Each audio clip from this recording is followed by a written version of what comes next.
to well-to-do family. So merong generator sa bahay. Pero hindi kaya kasi ng generator na i-cover po yung mga rooms. So last year, there was a spate of bad weather. Sunod-sunod yung bad weather. Yung bata 19 pero yung kanyang kasi nga learning disability, no? Mental delay, learning delay. Her mental age is 9. And it was discovered by the mother that her own husband was doing it to her daughter.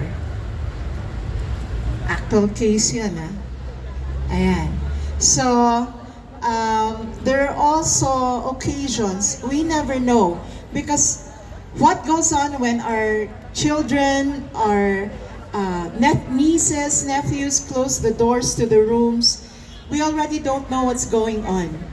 Hindi naman natin ma-monitor din kung sino yung mga ka-text, di ba? So, heads up natin yon. We're also, ayan, nandito na ba? Wala pa. Okay. We're also trying our best to spread awareness about how peer pressure exerts a negative force over our children. So please watch over your children, especially when they start spending too much time in their rooms alone. No? Engage them. So you just be careful po. Be aware of their friends. No?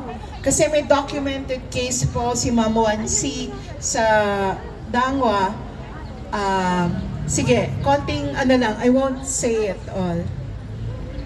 Yun meron po kasing gangs right now recruiting young children. Okay? So, let's be aware of that. Okay. So, I would like to call on the woman who actually okay. So, before anything else, tatawagan po natin yung isang individual. Kung wala po siya, hindi ho ito mangyayari. Si Dr. Maria Lorena Santos, President of our Philippine Obstetrics and Gynecology Baguio Benguet Chapter. Sorry ma'am, I have to correct you. Hindi po ito, sabi mo, if not for me, hindi po. I have, yung trabaho po 100%, 1% lang po ginawa ko. All 99.9% si Doktora Elizabeth Batino po ang gumawa.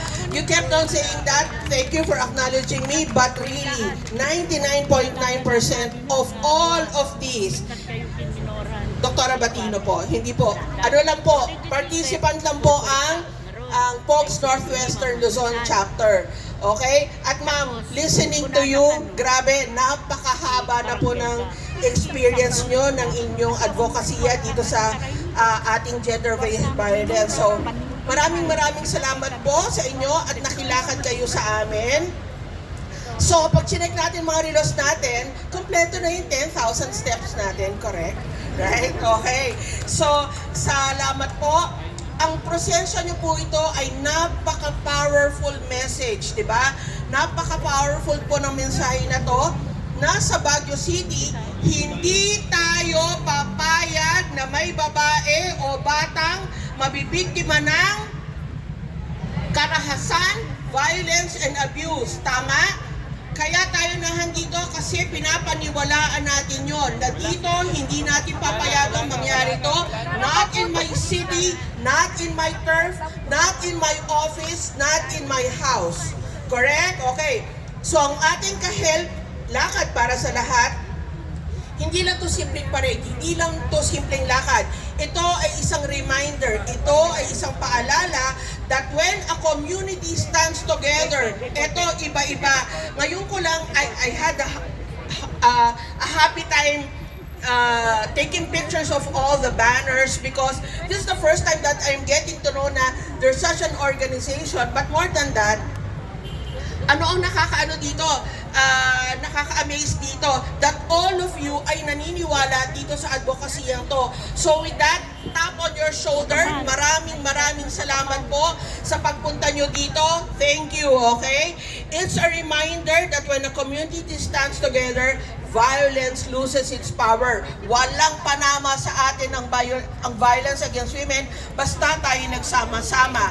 At kapag sama-sama tayong kumilos, may pag-asa, may lakas, at may proteksyon para sa lahat ng kababaihan at kabataan. Ngayong araw na to, correct me if I'm wrong, is the last day, tama no, Tita Lisa? Is the last day of the 18-day violence. Pero, does that mean nag-e-end na yung advocacy natin? Hindi. We're just celebrating this to commemorate, pero every day is our fight against violence against women and children, okay? So, let us continue creating spaces where women, children feel safe, valued, and heard.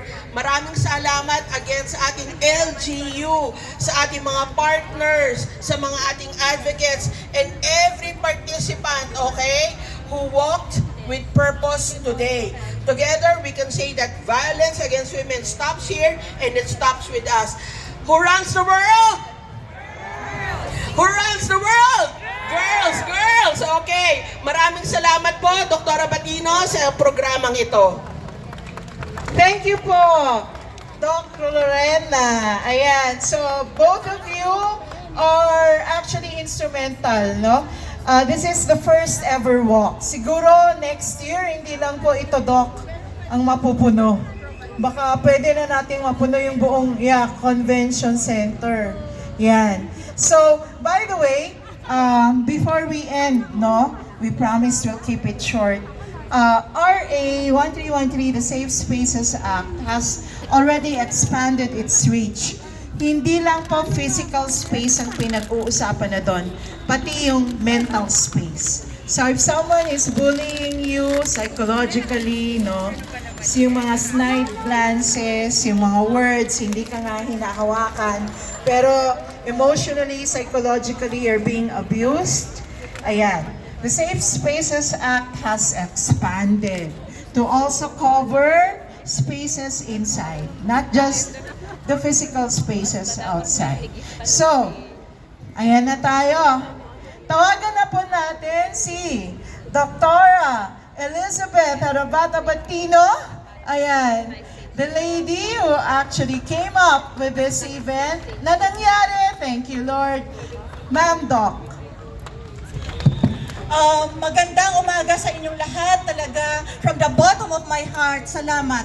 I can't thank you much. Medyo naiiyak because this is the first ever for a citywide parade na although a short time to make it happen. Thank you God, thank you Lord. And this will not happen kung wala talaga kayo. Hindi naman kami nandito, hindi tayo makakalakad from Hill Station down here kung wala kayo dito. So salamat sa lahat. Just a backgrounder, itong kahelakan na ito ay actually nag-umpisa saan? It was in Cebu, 2024, November 30, and they had this orange walk, Lakaw Uban Inday, which we could not, some of us couldn't even understand. So we made this kahel lakad para sa lahat. If not all of us know what is kahel, kahel is for orange. Yung gayway nyo mga orange, show off the color that you are wearing.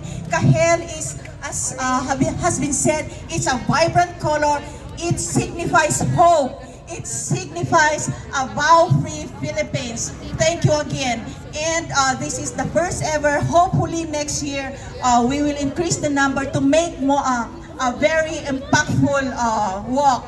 So hopefully, Councilor Tabanda can make it. Okay, and salamat. I could not anymore mention everyone because yung mga participants nandito 3 pages actually. And to my family, Philippine Obstetrics and Gynecology where I belong, society niyon. So this activity was collaborated with the Philippine Obstetrics and Gynecology and where the society I belong, Baguio Benguet Medical Society. Yeah. Okay, good morning to everyone, and giving back the mic to our MC, Ma'am Romelda. So,